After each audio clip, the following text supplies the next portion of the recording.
Tape www.suividécole-au-sénégal.com. À École au Sénégal, c'est facile, tu n'as qu'à te connecter. Tape École au Sénégal, les leçons sont beaucoup plus détaillées. Bonjour, c'est M. Diao, professeur de physique. Nous allons revenir sur l'exercice numéro 2 de la série du chapitre numéro 11, équilibre d'un solide soumis à des forces et susceptible d'être en rotation. Alors, nous avons fait les 4 premières questions. Nous allons maintenant répondre à la 5e question. Il s'agit de montrer que la réaction du support que je n'ai pas représentée peut s'écrire sous la forme R égale à T de facteur de 1 plus sinus alpha. Je ferme la parenthèse. Alors, donc, nous allons essayer de partir de la relation vectorielle pour établir cette relation. Voilà. Donc, pour établir cette relation, on nous a demandé de partir de la relation vectorielle qui traduit la condition d'équilibre, je vais souligner, de la poulie. Donc, le système, naturellement, est la poulie.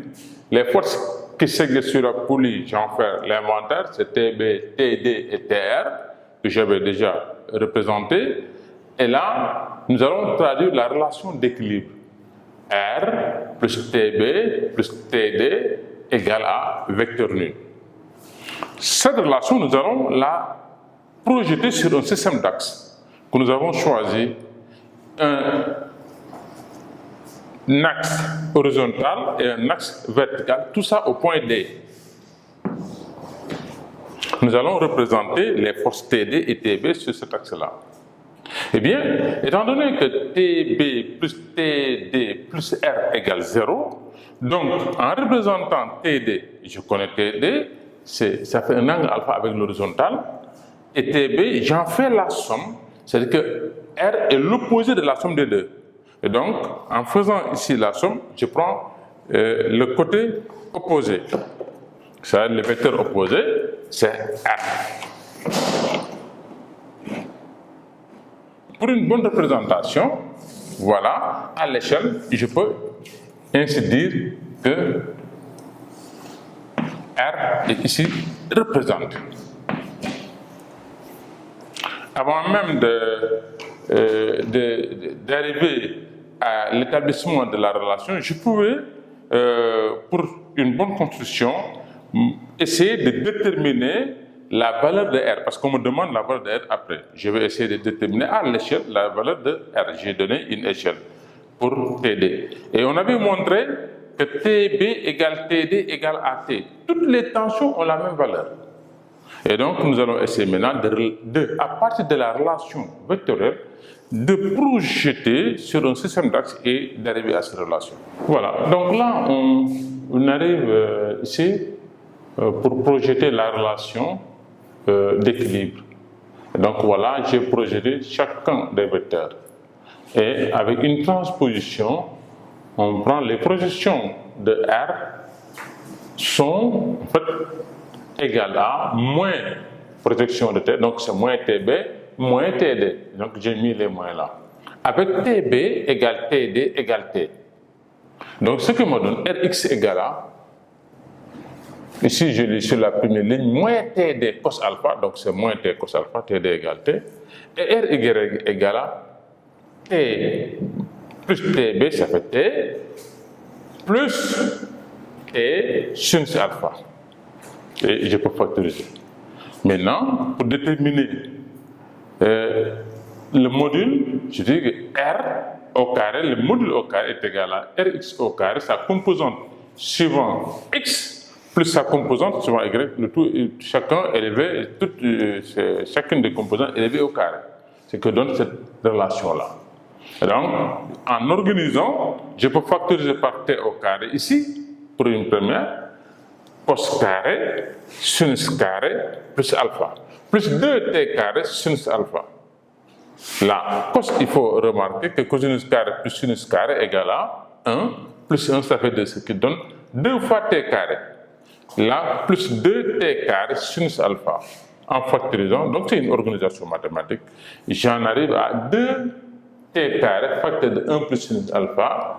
Et donc R égale à racine de tout cela, je sors le t au carré, en valeur absolue c'est t facteur de racine de 2 facteur de 1 plus sinus alpha. Voilà donc l'expression pour nous demander d'établir R égale à. Et donc voilà l'expression de R. Maintenant nous allons essayer de donner les caractéristiques de cette force R. Voilà.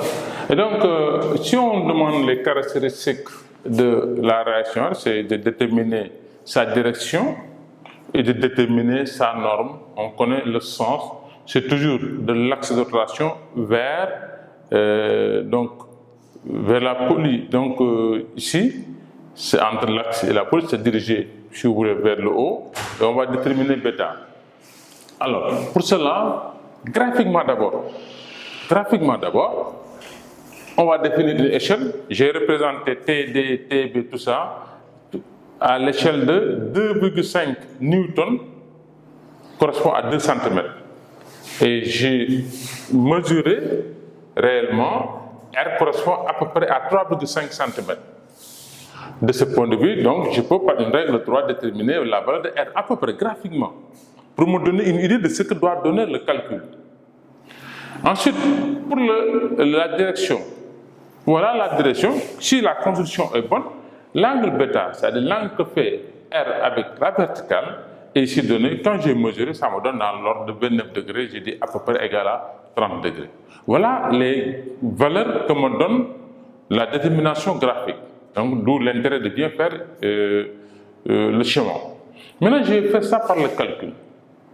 Je vais déterminer la norme de R par la relation qui m'a été donnée, par le calcul R égale à, par le calcul, en prenant donc l'application numérique de l'expression de R, on a R égale à 2,5, valeur de t, facteur de 2, facteur de 1 plus sinus 30 degrés, bah, c'est en racine, et on trouve 4,3 dans l'application numérique. Alors que dans la détermination graphique, on avait trouvé 4,4, ce qui est acceptable, en tenant compte des erreurs de calcul, bien de construction. Maintenant, pour la direction, c'est quand je détermine, je peux déterminer un angle gamma ici, mais j'ai choisi de prendre bêta. Alors, tangente de bêta égale à, au côté opposé, Rx sur Ry. Rx sur Y, on avait donné l'expression de Rx en valeur absolue, c'est T cos alpha sur T facteur de 1 plus sinus alpha, ce qui me donne cos alpha sur 1 plus sinus alpha. En remplaçant alpha par 30 degrés, c'est cos 30 degrés sur 1 plus sinus 30 degrés. Ce qui donne arc tangente de bêta, arc tangente de cette valeur-là, on obtient un angle bêta qui serait égal à 30 degrés. Donc, vous voyez, on a répondu à la question 5, qui était un peu plus longue que les autres questions, mais qui révèle beaucoup d'importance. En ce sens que ça intègre véritablement des compétences sur l'exploitation de la relation, mais aussi de la construction. Et j'ai choisi de répondre à la question de deux façons. D'abord, graphiquement, pour voir moi, si j'ai bien fait la construction, et de répondre par le calcul. Le calcul, ça me donne des valeurs idéales. Calcul théorique, et maintenant, là, le graphique, ça me donne des valeurs que je peux déterminer graphiquement par la géométrie, mais en tenant compte des erreurs qui puissent être. Voilà, vous avez donc résolu l'exercice numéro 2. Et donc, je vous remercie et vous donne rendez-vous dans d'autres exercices pour compléter toujours la série sur le chapitre numéro 1. Je vous remercie.